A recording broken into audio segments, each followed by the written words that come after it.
Hello, I'm in my hometown of Calgary today, broadcasting to you from Olympic Plaza. It's named Olympic Plaza because it's where so many of the ceremonies for the 1988 Calgary Winter Olympics were held. It's right downtown. It's always a fun place. Festivals happen here, skating in the winter, food carts, fun stuff. But last fall, it went from pretty to ugly, from clean to filthy, and from fun to law-breaking, because that's when a mixed bag of government labor unions, anarchists, drug users, and a few genuinely homeless people decided to piggyback on the Occupy Wall Street fad out of New York City. It didn't make much sense to have an Occupy Calgary, other than an excuse to smoke pot in public, have sex in public parks. Seriously, one of the first demands of the Occupy Calgary rabble was for more free condoms, which is super gross when you remember that they were sleeping over in this public park right downtown. But hey, why not? They got other free things: free electricity, free porta potties from the city, and of course, freedom to break bylaws Calgarians would have got ticketed for in a second. But back to the protest itself. What was it about? Occupy Wall Street was named after New York's financial district, which received an enormous bailout by American taxpayers. Now, it's true that those U.S. banks actually paid back their bailout, but that's not the point. They got a government bailout, which isn't very capitalist, is it? There was something incongruous with normal people paying taxes to save millionaire bankers. Except that never happened up here in Canada. None of our banks failed, not one. None of our banks needed a bailout. We didn't have a mortgage meltdown like they did in the States. And unemployment, while it's still not as low as it could be, is improving up here all the time. It's only 7.3%, which is a point lower than in the U.S. And we're talking about Occupy Calgary, right? Well, unemployment here is 4.9%, which basically means if you can hold a hammer, you can get a job. Standard of living, high. Quality of life, gorgeous. What's there to bitch about, really? There was an incoherence to all the Occupy protests in Canada. They were so clearly a knockoff of the U.S. ones, which is weird given that most of the protesters are pretty anti-American. If they had a normal protest, I think it would have been completely ineffective. They didn't really know why they were there. Not really easy to communicate a message when you don't have a message. Remember when I went to that Occupy Toronto meeting and just started asking people what was on their mind? Here's the very first guy I talked with who seemed to sum it up pretty well. How you doing in terms of supplies? Are you being well fed and well taken care of? Running low on weed. Weed, that's about right. That kind of guy isn't going to get noticed in a busy city like Calgary, though, where most working age men, work. So Occupy Calgary borrowed a U.S.-style tactic, too. They became professional lawbreakers. Not big time, like the rioters at Occupy Oakland. I don't think there were any sexual assaults at Occupy Calgary like there were in Occupy Toronto or Occupy Ottawa. No deaths by drug overdose as there were in Occupy Vancouver. But violating city laws, bylaws, like rules against sleeping over in tents in a public park. And here's my beef and my reason for talking about this today. Occupy is a bunch of rabble, bums if you will, led by a few professional union bosses. Fine, you can't expect much for them. But what about, say, the police and the mayor? That was the real problem across Canada and the U.S., how city halls, who specialize in every irrelevant piece of trivia you can imagine, from meaningless resolutions to ban nuclear war to, Toronto's decision yesterday to ban plastic bags, to whatever other busybody work they can cook up. But the one thing we need our cities to do, keep law and order, they didn't do. They allowed the lawbreakers of Occupy to run amok.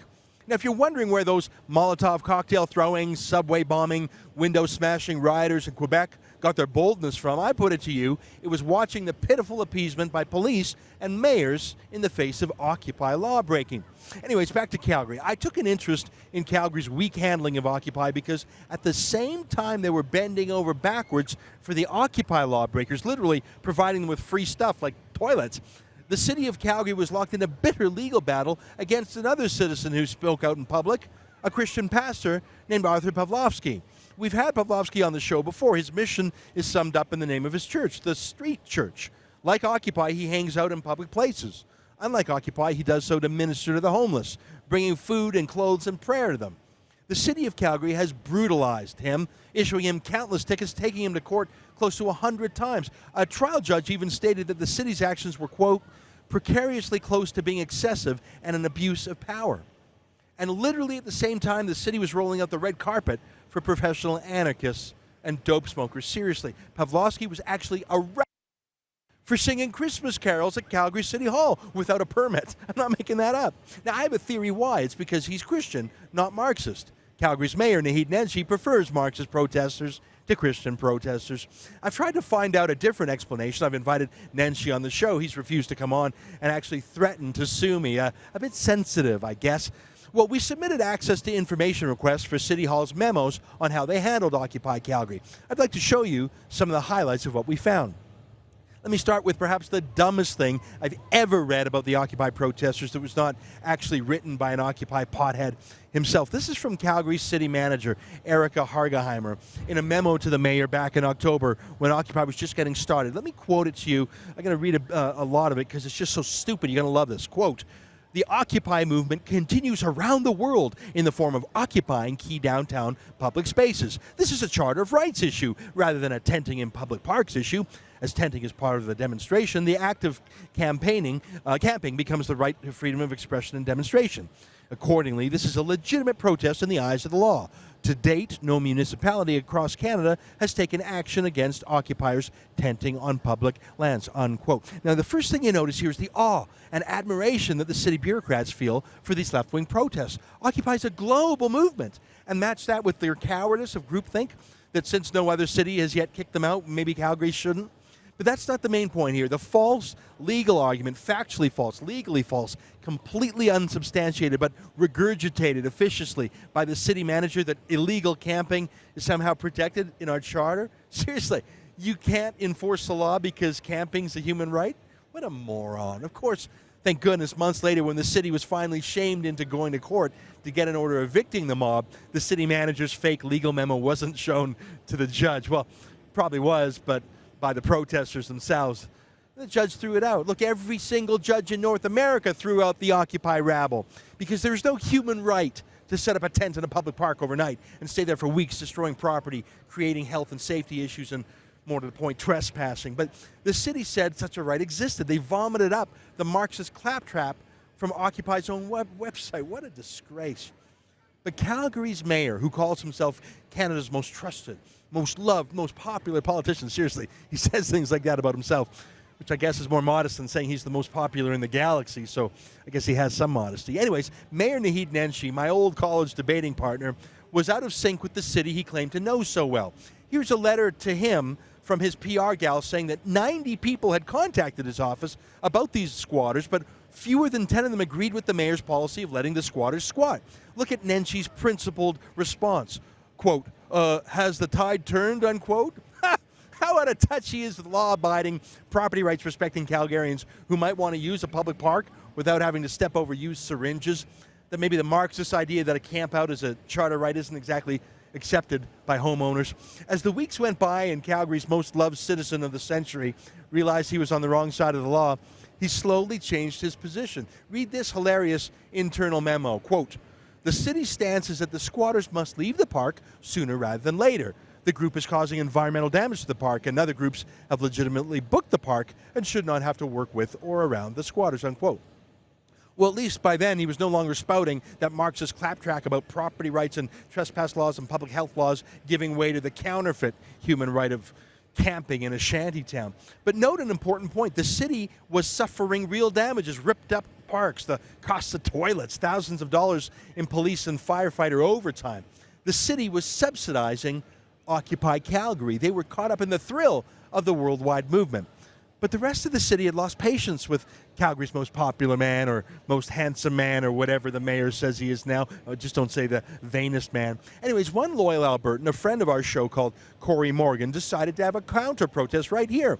His logic was pretty simple. If the police in the city declared Olympic Plaza a law-free zone and anything goes zone, well, he'd have a counter-protest with his pickup truck. I mean, why not? It's not like he was going to camp overnight. Here's a clip of Corey on our show.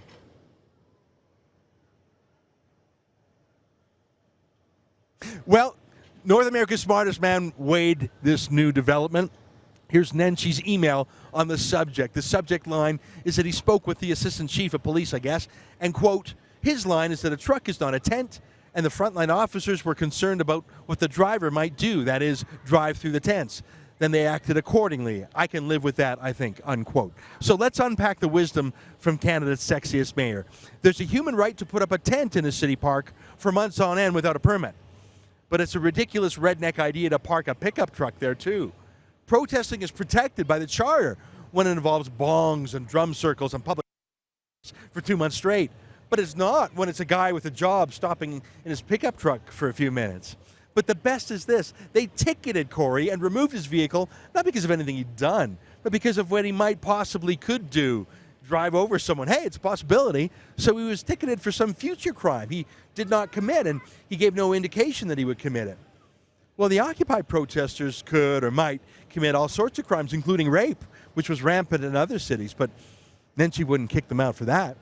Look, whether the mayor is legally responsible for the actions of the police or the prosecutor in hammering Arthur Pawlowski or carrying out Calgary's approach to prosecuting bylaw breaches, they're happening on the mayor's watch. He must take responsibility for all of it, as far as I'm concerned. And abundantly it's clear that Naheed Nenshi took a sympathetic approach to the delinquents living in this park. All of which brings me back to our friend Arthur Pawlowski. See, Occupy Calgary is gone. The filth at the Olympic Plaza has been cleaned up. Corey Morgan's back at work. The reporters have all gone home. But not the one guy who's on the streets to help people. He's still here. Arthur Pawlowski of the Street Church. He's still handing out food to the homeless without a permit. He's still singing Christian hymns and Christmas carols without a permit from the mayor. And Naheed Nenshi, Canada's mayor with the most glaring double standard, is still suing Pastor Pawlowski in court. Huh. What a riot.